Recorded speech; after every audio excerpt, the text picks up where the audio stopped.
I just saw the Ace of Coins. Okay? But we've got the Justice at may nalaglag dito. High Priestess in reverse. It looks like a secret not being known but is about to be revealed. Justice card energy talks about right here.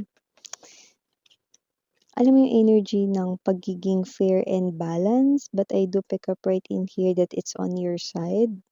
Okay? And maybe this person right in here could be may nire-reveal sa kanya rito, something about the truth that is hidden pa sa kanya.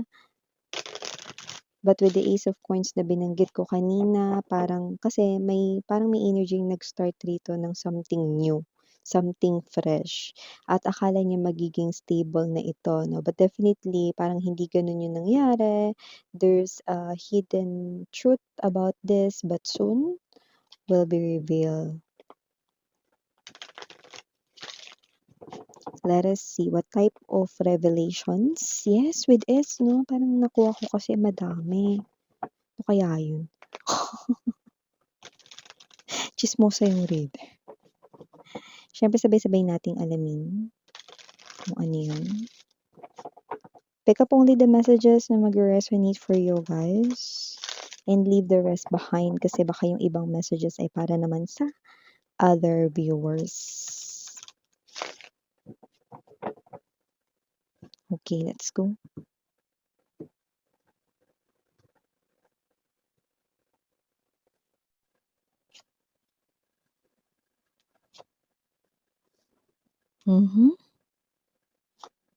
Devil Temperance. Oh, 8 of Cups in reverse. Yun. Kakaloka yung narinig ko pero mamaya ko na sasabihin sa inyo. I have here this 3 of Swords energy. Baka makalimutan mo, miss, yan. Ako mamaya pa sasabihin. Hindi ako makakalimutan mga babes, no? Hello, bata-bata ko pa. Pala sagot yung read. Mamaya sabihin ko sa inyo na imposibleng makalimutan ko yun mga babes. Okay. Oh.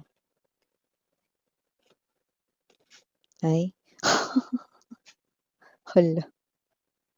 3 of Wands, 4 of Wands, no, in reverse, and the 2 of Swords. Okay, diretsahan na tayo mga babes with the Devil card energy, Temperance right in here, no, your person, okay, na sumakabilang bahay, no, or sumakabilang relasyon, no, with the Devil card energy, Temperance right in here. Yan. Itong inyong person, no, is nagpapanggap na lamang 7 of Swords energy na mahal niya yung third party. Yan, no, ang rason kung bakit kayo naghiwalay dati, 8 of Cups in reverse, no? At ito na nga babanggitin ko na, no? Yung word na yun, excited naman kayo masyado. Mamadali kayo, may taxi sa labas, may taxi. May Grab nag-iintay sa inyo, yan, oh. Thank you so much sa mga naka-earphones, naka-headphones, naka-ano diyan, no, naka-AirPods, taray! Naka-AirPods, naka-Airmax, no, yan. Okay, thank you so much mga babes, no, para hindi marinig ng mga boss ninyo na kayo ay nakikinig.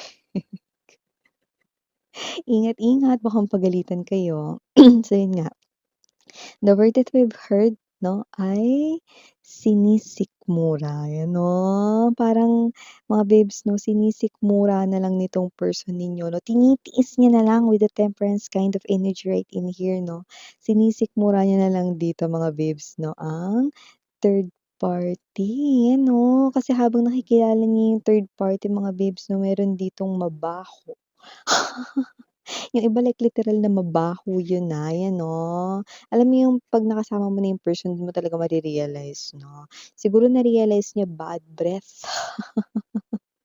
talaga yung third party 'no. So whatever the case may be 'no, may mga mabaho ritong mga revelations about the third party na natutuklasan at marami pang matutuklasan ang person mo. Bago natin 'no, ilabas kung ano man yung mabaho na yan, lahat muna ay mag-face mask. So yun nga, nabatiin muna natin lahat. Hi and hello there everyone. My name is Yan. Welcome new subscribers. Returning Istan buyers, thank you sa inyong walang sawang love at support for me. At kung di pa alam, meron pa tayong other channel. Link ay down below sa ating description box. If interested, just click that link para kayo mapunta there at araw-araw nag-upload po tayo ng collective readings for all signs there. And of course, just take only what resonates. And this is timeless, meaning to say, pwedeng tapos na, nangyari na. Sa iba nangyayari na, thank you so much, no? And sa iba, mangyayari pa lang. At yun nga 'no, sa lahat ng mga subscribers at lahat dito ng mga supporters 'no, all around the globe, thank you so much sa inyong mga warm messages, love and suportang binibigay sa akin. You motivate me more mga my loves, okay? So, going back dito sa ating reading with the Devil card energy, Temperance, definitely the Devil right in here 'no. This person, your person right in here na involved you into a third party interference or third party third wheel situation. There's an involvement of someone else in the picture, may other woman, may other man, may other ahas, in other term. The reason of why your person left you behind, the abandonment issue, no, at ang pag-iwan niya dito sa ere, sa inyo, no, ay babae, excuse me, or lalaki ang dahilan. Okay, this person right in here, no, is, yeah, arrogant. No, I just heard the word arrogant, no. Siya pa tong arrogante, siya pa tong mataas, no, yung, yeah, mataas ang ihi. I just heard mataas yung ihi, no. I don't know what that really means, no, in Tagalog, idiomatically, but yeah, no, pwedeng mataas na rin siguro yung ere nun, no. Yeah, mataas yung ihi. Ano 'to, contest? Yeah, mga babes, na excuse me Tagalog words, no? But you know, whoever this energy is, this person right in here is someone, no? Nakita natin dito, no? Na pwedeng naging mayabang siya rito around you guys just because meron ditong pumatol sa kanya. Mapera kasi yung lumbas dito, oh. At yung iba pwedeng maganda, may itsura, gwapo rito, no? Na sinasabi niya, sa paningin niya mas gwapo daw ito sa inyo, mas maganda, mas sexy, mas gorgeous, no? Mas yummy in other words 'no, mas attractive daw sa paningin niya mga babes 'no, okay. Pero para sa akin mga babes 'no, itong person na ito 'no is meron din ditong mga nililihim or tinatago na natuklasan lang ng person mo nung naging sila na, ayan 'no. Puwede kasing kung makapal ang makeup nito mga babes 'no, yung mga makeup puwede namang madaya yan 'di ba? Maganda 'pag may makeup pero 'pag tinanggal mo na, ang kapal pala nung makeup 'no, hindi pala talaga kagandahan. Yan, hindi tayo nagiging judgmental dito, nagbibigay tayo dito ng example. Palusot ka pa miss yan, example yun, huwag kayong ano 'no, parang hindi niyo naman ako kilala, grabe. So yun nga, yung iba rito 'di ba, puwedeng maganda lang pala 'pag naka-makeup 'no, okey. Puwede naman kasi mag-makeup 'di ba, pero yung light lang 'di ba? Or yung iba naman mga babes na maganda naman talaga or may itsura yung third party rito 'no, pero yun nga puwedeng bad breath pala, 'di ba? O kaya baka may ano, BO, body odor 'no, yung hindi kayang matik na sinisikmura na lang ng person mo nung natuklasan niya. Ang dami niya 'pag natutuklasan dito parang tinitiis niya na lang, ayan 'no, parang sumasakit na yung tiyan niya. Nakaramdam tayo dito ng pagsakit ng kanya ritong tiyan 'no, sa may bandang kaliwa rito, yung parang energy ng pasintabi sa mga kumakain parang nadudumi, yung gano'ng klase ng energy 'no. So kasi naman 'tong energy na 'to no, don't get me wrong, wala po siya ritong sakit sa kanyang bituka or whatsoever, idiomatic expression 'yun, okey. Pero yung iba, yes, nakakaramdam talaga dito, yung 'pag nakaamoy ka ng baho parang sumasakit yung tiyan mo, 'di ba? So gano'ng klase ng energy, okey. So kasi naman 'tong energy na 'to, yung maganda pero ang baho pala niya. Yung gwapo pero ang baho pala, yung mga gano'ng klase ng energy 'no. Tapos siyempre 'pag nakasama mo na yung tao dun mo na nakikilala 'no, meron din ditong lumalabas 'no, something with the brain, something with the, the internal 'no, nitong person na 'to 'no, okey, the processing, okey. Paano ko ba 'to i-ano, parang at first akala niya matalino 'tong person na 'to, yung pala ob-ob 'no. Baliktarin niyo na lang yun kasi baka mamaya tayo ay ma-restrict ni YT. Bagay na hindi pa mai-upload itong video na 'to, 'di ba? Kaya baliktarin niyo na lang yung ob-ob mga babes, okey? So, parang na-realize ng person mo 'no, that this person is not smart pala talaga 'no, hindi pala talaga matalino itong tao na 'to 'no. Parang yung energy ng hindi normal na yung parang syunga-syunga pala siya 'no. Siguro may mga desisyon rito na parang siya yung or gumagawa pero parang yung person mo nare-realize, "Ay ang syunga naman nito." Parang hindi niya alam na yung sinuggest niya hindi maganda. Yun 'no, see? Parang yung energy ng pagka-proud niya sa person na 'to unti-unting bumababa. Unti-unting naglalaylo with the Six of Swords energy right in here 'no. So, nakita natin dito na parang alam mo yung energy ng pagtitiis, kasi yung pagtitiis niya dito ibang level, eh, oh. Dito sa bottom of the deck babanggitin ko mamaya 'no, kasi parang yung person mo kasi parang ang nasa isip ninyo, eh, ba't miss 'yan, ba't tinitiis niya pa 'yan, eh, ba't 'di na lang siya diyan umiskapo, bakit hindi na lang siya umalis sa koneksyon, ba't hindi niya na lang 'yan i-break, ba't 'di na lang siya makipag-separate diyan, mga gano'n 'no. So, parang bagay na ang dali masabi 'no, pero dito kasi parang may kakaiba siyang sitwasyon na kinalalagyan 'no. Pero bago natin 'yan, pag-usapan, lumalabas dito that with the Hermit card energy and there's this Fortune's Wheel, nakikita natin dito 'no, that your person right in here is also trying to find other ways para matulungan yung third party na masolusyonan 'yan 'no. Like let's say 'no, um, yung about sa bad breath or body odor, 'di ba ang hirap sabihin sa isang tao 'no, kahit na kilala mo siya na parang, "Friend alam mo, ang baho talaga." Ng alin? Yung parang hirap sabihin kasi ma-o-offend siya, 'di ba? Or parang ang hirap sabihin parang kasi baka mamaya magalit siya sa'yo 'no, kasi ang judgemental mo, mga ganyan maisip niya, 'di ba? Mahirap sabihin, 'di ba, na parang, "Friend, alam mo, ang baho ng hininga mo." Refrain parang may BO ka, mga gano'n 'no. So yeah, definitely hindi lang ito about the processing of the brain nitong person na 'to, kundi meron din dito sa kanyang mga physical appearances 'no. So puwedeng hindi pala siya nililigo palagi or araw-araw, 'di ba? So parang gano'n 'no, or hindi niya rito wina-wash yung kanyang hair dito araw-araw or alam mo 'yun 'no, mga gano'ng klase ng energy or kung mag-toothbrush siya mga babes na baka MWF.